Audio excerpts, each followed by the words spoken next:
राम राम मंडळी, या जेवायला. जेवायमध्ये बघू शकता आज जेवणात काय काय आहे.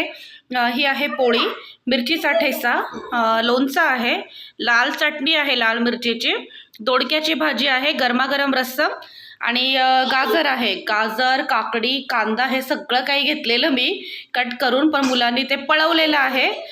त्यासाठी मग आता हे एवढं बघू शकता, एवढे घटक आहे. आणि पोळ्या थोडे जमेना झाले मला. ॲक्च्युली काय झालं, ते थोडं पीठ वगैरे मळून ठेवलं, त्याला रेस्ट द्यायलाच वेळ मिळत नाही आहे. तोपर्यंत मला सगळ्या कामाला आजकाल मुलांमुळे ना लेटच होत आहे. तशी थंडी वाढली आहे आणि ना थोडं रेस्ट दिलं तर पोळ्या छान होतात.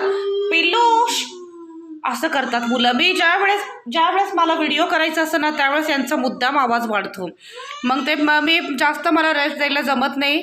मग पीठ मळून ठेवून लगेचच मग ते पोळ्या केल्या. थोडंसं असं दिसतं, पण खायला मात्र चविष्ट छानच असतात आणि मला आवडतात. असा साधा सिंपल मेनू आहे. तर